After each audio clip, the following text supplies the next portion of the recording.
Saya sarankan kepada teman-teman ya, teman-teman yang bekerja di rumah sakit, mungkin yang sekarang masih bertugas aktif, katakanlah menangani rumah sakit rujukan atau dimanapun, jangan pernah tinggalkan, ya, jangan pernah tinggalkan rempah-rempah ya, yang bisa membuang lendir. Yang sudah pernah saya share waktu itu, ya, paling sederhana itu ada beberapa resepnya. Kalau yang paling sederhana itu adalah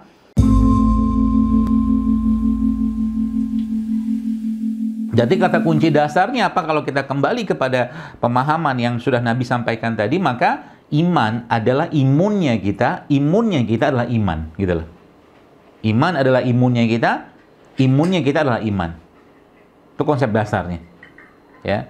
Jadi kalau itu sudah kita pahami, saya sering sampaikan bahwa ya, sebutlah mungkin wal ya'udzubillah, katakanlah ya, kita berdoa semoga Allah sudahi wabah ini. Tapi kalaupun terus wabah kayak gimana pun, kayak sekarang tadi saya dengar ada misalkan COVID ini, katakanlah mungkin bisa jadi dia akan beradaptasi dengan manusia sekarang, sehingga nanti kalau sekarang Bapak Ibu sekalian, Anda, saya gitu kan, mungkin dicek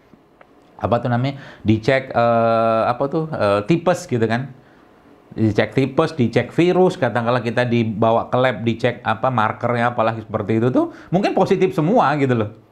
Kan gitu. Nah, mungkin virus ini juga akan seperti itu karena mereka sudah beradaptasi dengan manusia. Tinggal saya katakan sekali lagi, ini apa yang jadi masalah? Apa yang membuat lemahnya iman kita itu? Ya. Nah, pertama saya harus katakan, kita akan luruskan niat Bapak sekalian. Abu Ubaidah Al-Jarrah radhiyallahu anhu, ya, salah satu sahabat Nabi, ya, yang juga dijamin masuk surga, itu matinya kan waktu wabah. Matinya waktu wabah, Bapak sekalian. Dan dia memang minta, bukan minta mati, tapi ya Allah, kalau memang ajalku ya sudah sampai, izinkan aku mati di saat seperti, dan mati di saat wabah seperti itu syahid, Bapak sekalian. Itu Masya Allah kan, mati di saat wabah itu syahid. Ya, tapi lagi saya katakan, luruskan niat ya. Ya Allah, kuatkan badanku. Misalkan Anda datang ke rumah sakit, dalam hati saja niatkan untuk nolong orang, bantu orang, dan kuatkan diri Anda dengan iman, ya. Kuatkan diri Anda dengan iman. Artinya apa? Zikirnya dikencengin. Udah tahu lagi ujian, udah tahu lagi bencana, zikirnya kurang, ya. Sholatnya katakanlah sering lewat, bukan lewat sih, sering lewat waktunya, udah kebablasan, ngajinya juga kurang, sedekahnya kurang, udah tahu lagi ujian, harusnya lagi ujian lebih berbanyak itu semua. Kenapa? Karena kunci dalam Islam sekalian, ya, ista'inu bisobri was sholat, ya, mintalah pertolongan kepada Allah dengan sabar dan sholat. Itu kata kuncinya. Jadi kayak sekarang ini, misalkan kalau boleh saya katakan, berletih-letihlah Anda, ya, misalkan Anda harus kerja di rumah sakit, tidak apa-apa. Luruskan niat, ya Allah, ya, aku niat ini untuk menebarkan ilmu yang kau berikan kepadaku agar lebih banyak manfaat pada orang lain. Jika aku mati di sini, ya Allah, maka catatlah itu sebagai mati yang syahid. Kan keren tuh kayak begitu, Bos sekalian. Keren. Menurut saya itu kerennya itu apa ya? Kita jadi nggak was-was. Karena apa? Coba lihat, yang pakai masker, yang nggak pakai masker, yang pakai APD, yang nggak pakai APD, bahkan APD level 3 sekalipun, kalau memang ajalnya kena virus ini, tetap akan kena kan? Itu takdirnya kayak begitu, ya. Bukan kita mengesampingkan ikhtiar atau tawakal, bukan. Tapi tetap ada ikhtiarnya kita, Bapak sekalian. Tapi subhanallah, Bapak sekalian, kalau sudah memahami itu, ya, kita akan paham. Kalau memang ajalnya, mau kata pakai ini kek, pakai itu kek, minum ini kek, minum itu kek, tetap akan kena. Itu bagian dari keimanan. Ya. Jadi kata Umar mengatakan hidup kita itu pindah dari satu takdir ke takdir yang lain. Bukan penyakit yang membunuh kita, bukan penyakit atau yang menghabisi kita, tapi memang ajalnya sudah sampai.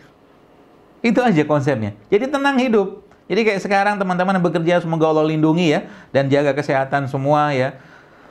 Saya boleh saya katakan ya, bukan virus ini yang membunuh kita, memang udah ajal. Kalau memang ajal, kalau nggak ajal, insya Allah aman-aman saja dengan kita tetap berikhtiar ya, pakai APD, pakai apa seperti itu. Ya, itu konsep dasarnya. Baik, Bapak sekalian, dan kita lihat ya, kalau saya kembalikan kepada konsep-konsep yang ada dan kalau kita lihat data-datanya, ya, data-datanya yang saya baca gitu kan dari obrolan di teman-teman grup sekolah saya dulu juga, itu ya apa tuh namanya COVID ini ya banyak mengenai orang-orang yang memang secara latar belakang punya komorbid. Ya, komorbid kan faktor penyulitnya ya, seperti obesitas. Nah, jadi yang kemudian merokok. Jadi paru-parunya perokok itu ya tempat yang sangat disukai oleh virus ini. Seperti itu. Tapi kalau kita kembalikan ke bahasa-bahasa saya di sini, Bapak sekalian, bahasa-bahasa saya pakai di sosmed gitu kan. Ya, dalam Islam itu ada, dalam pengobatan Islam ya, ada namanya penyebab penyakit itu akibat terlalu banyaknya lendir. Ya, terlalu banyaknya lendir dalam tubuh. Maka saya beberapa kali saya posting itu. Jadi saya sarankan kepada teman-teman ya, teman-teman yang bekerja di rumah sakit, mungkin yang sekarang masih bertugas aktif katakanlah menangani rumah sakit rujukan atau dimanapun, jangan pernah tinggalkan ya, rempah-rempah ya yang bisa membuang lendir. Yang sudah pernah saya share waktu itu ya, paling sederhana itu ada beberapa resepnya. Kalau yang paling sederhana itu adalah bunga lawang sama kapulaga. Bunga lawang sama kapulaga. Ya, bunga lawang tahu ya? Bunga lawang sama kapulaga. Ya, kemudian atau kalau enggak juga Anda bisa pakai jahe, lengkuas, serai. Nah, itu resep buang lendir tuh. Kenapa? Lendir itu masalah kalau Anda yang kerja di ICU ya. Kan jadi masalah tuh lendir. Nah, pertanyaan lendirnya dari mana gitu kan? Ini yang sering-seringnya itu orang nggak aware gitu kan. Ya lendir yang muncul dari makanan-makanan yang bersifat dingin atau lembab. Ya, salah satunya minyak-minyakan. Jadi kalau mau kerja di rumah sakit, katakanlah mungkin di klinik, saran saya jangan coto Makassar dulu lah. Jangan coto Makassar dulu. Kenapa coto? Coto kan ada santannya. Ya, coto ada minyaknya juga. Ya, makan dikit, nanti pulangnya aja ya. Sebab nanti muncul lendir dari situ. Udah coto Makassar tambah lagi dengan nasi. Nasi juga lembab lagi, dingin lagi. Ya. Jadi kalau makan coto Makassar ya guyonannya saya dulu ya. Ambil itunya apa? Jeruk nipisnya. Yang jeruk nipisnya diambil satu mangkok gitu kan. Nah, minta air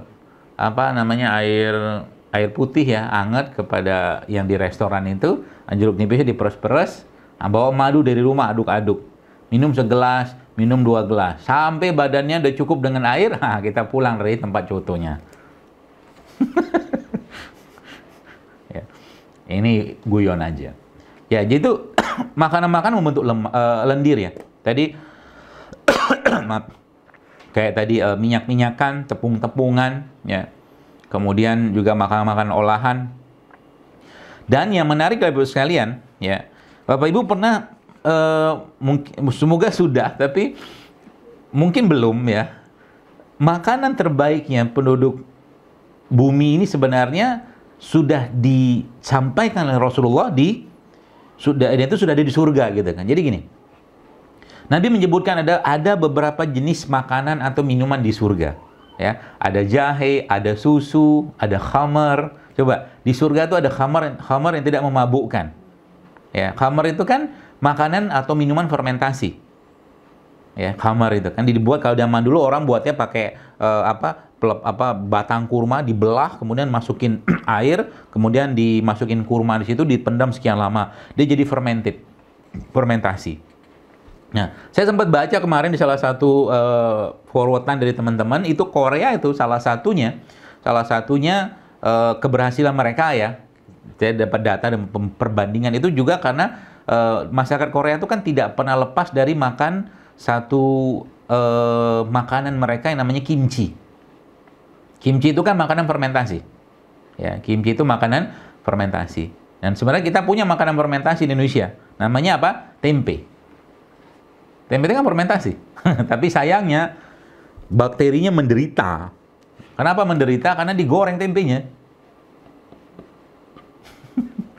Tempenya digoreng, dikasih minyak, makan pakai coto, ya udah lendir semua jadinya.